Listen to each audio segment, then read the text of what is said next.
natin, hindi yan mahaba. Yan sobrang haba na kayang mabuting lahat. Tinan yung palad ninyo. Tinan yung kamay nyo. Palad nyo. Kalyado? Hindi pa.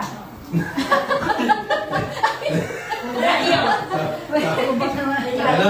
Alam niyo yung kamay ninyo, bakit ganito lang kaliit yung kamay natin? Kasi pinapakita ng Diyos sa atin, hindi lahat kayang dalhin. Amen.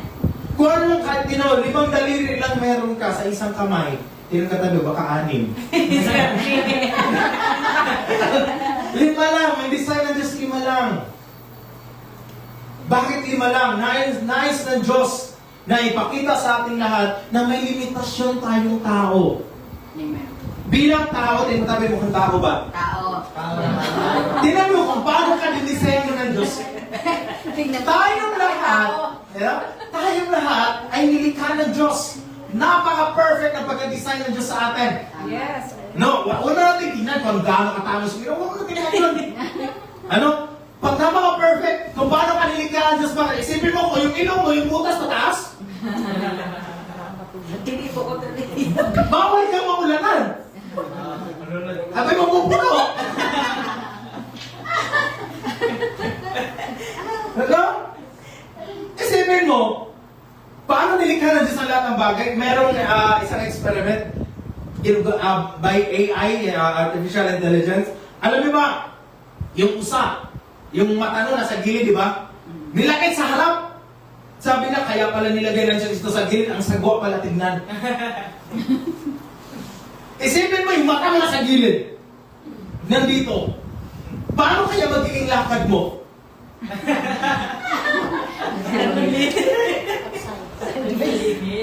Kita niyo kung paano ka nilikha ng Diyos. Kung paano ka dinesign ng Panginoon, i-explain ko sa inyo. Handa na kayo? Yes. Bakit dalawang mata mo?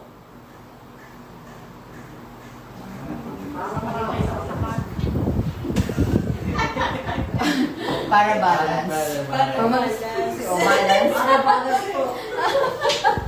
Okay. Alam niyo, walang sumagot dito sa akin. Para, okay naman yun. Tama naman yun. In literal sense. Tama yun. Pero alam niyo bakit dalawang mata mo? Tanungin niyo ko bakit. Sa bawat pangyayari, kailangan mong tingnan bawat side. Tama. Correct. Ikaw one-sided. Yes. Bakit dalawang tenga mo? Ganun din. Very good. Ganun din. Para Oo. pakinggan mo Ang bawat side. bawat side. Bakit yung bibig mo isa lang?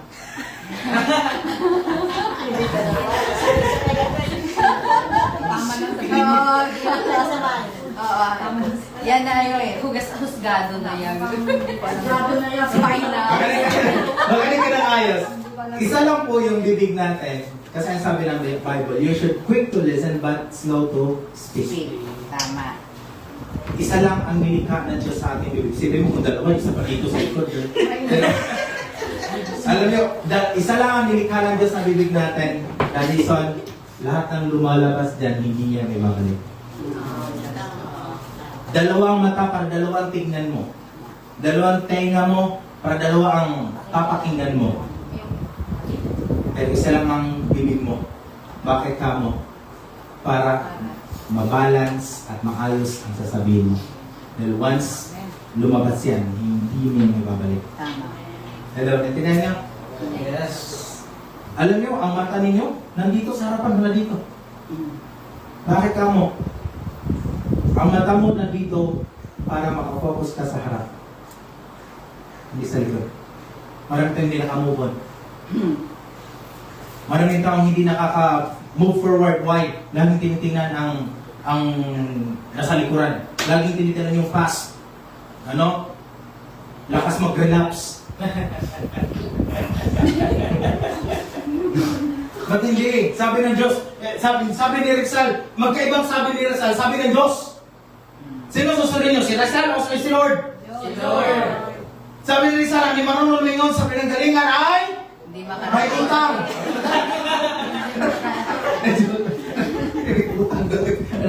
Ang hindi marunong lumingon sa pinanggalingan ay hindi makakarating sa paroroonan. Pero ang sabi ng Panginoon, ang lingon ng lingon ay hindi karapat-dapat sa akin. Kalimutan mo na, wala kang magagawa sa nangyari na. Nangyari na. You need to fail. You need to commit mistakes Okay lang magkamali. Okay lang magkamali. Okay lang magkamali. Alam niyo hindi okay? Ito, nagkamali ka na nga, ayaw mo pa matuto sa bawat pagkakamali. Tama. Isipin, nahulog ka dyan sa creek. Ulitin mo. Hindi ka malinis sa tubig. Nakahulog ka. Nahulog ka isang beses. We can call it accident. Nasa siya. Pero pag ulitin mo yan, ang tawag dyan ay incident. Alam niyo kung kakaiba ng accident sa incident?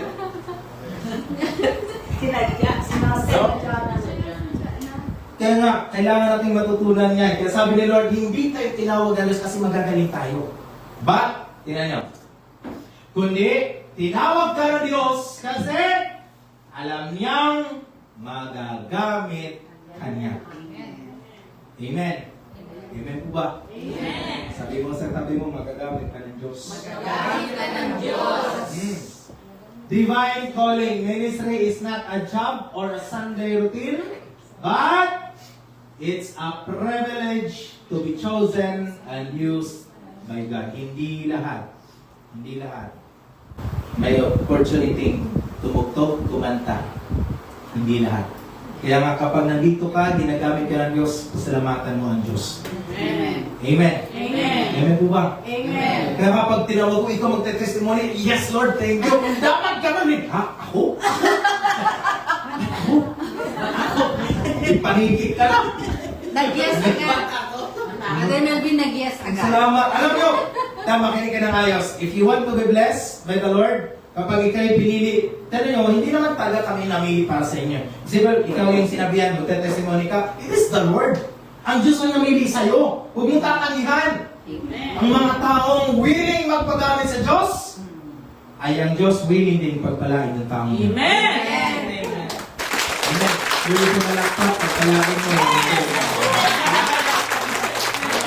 Tingnan mo mabuti. 1 Corinthians chapter 1, 27 to 29. But God chose what? The foolish things of the world to shame the wise. God chose the weak things of the world to shame the strong.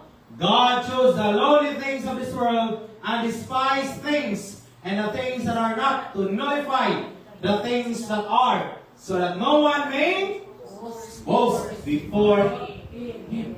Hindi mo pwedeng husgahan ang bawat isa. Hello? Alam nyo, nasabi ko nga kanina sa inyo na kung meron kang may tutulong, do it. Gawin mo. Huwag mo nang, huwag mong hayaan na magbida-bida ka pa dyan. Maraming Jollibee minsan eh. No? Kung meron kang may tutulong, tumulong ka na. Hindi yung pangit ang kanta. Tapos pagtapos ng gawain, alam mo, mas maganda pa yung kumanta doon eh. Kung meron mas maganda pala ang boses mo, you should represent yourself. You should volunteer yourself. Tumulong ka. Kung sa tingin mo, may problema, tumulong ka. Huwag mo na ngayon. Mas magaling pa ako sumayo eh. Mas malambot katawan ko dun eh. God doesn't care gano'ng kalambot ang katawan mo. God doesn't care gano'ng katigas ang boses mo. Ako nga, boses ko nun, parang pinulit na hero, pero ayos lang. Ayos lang. Who cares? Why? All along the way, haayusin ng Panginoon yung kung ano yung kulang sa'yo. Amen. Amen. Dahil ang Diyos hindi madamot. Sabi mo sa sabi mo, hindi madamot ang Diyos. Hindi madamot ang Diyos. Tinan nyo, sa Tagalog, subalit pinili ng Diyos ang mga naturingang hangal sa sanlibutan upang hiyain na marurunong at pinili niya ang mga naturingang mahihina upang hiyain na malalakas. Pinili niya mga pangkaraniwang tao, mga hinahamak at mga mahihina sa sanlibutan ito upang ipawalang saysay ang mga kinikilala ng sanlibutan, kaya walang sino mang makakapagmalaki sa harap ng Diyos. Kung anong meron ka, kung ano yung narating mo, isa lang ang dapat magiging dulo niyan. Salamat sa Diyos. Amen. Amen. Amen. Kung tinanong ka, paano mo narating yan? Italiano po na pangasawa? Ako kasi Italiano po ako. Opo, half Ika, half Ilocano. Ika,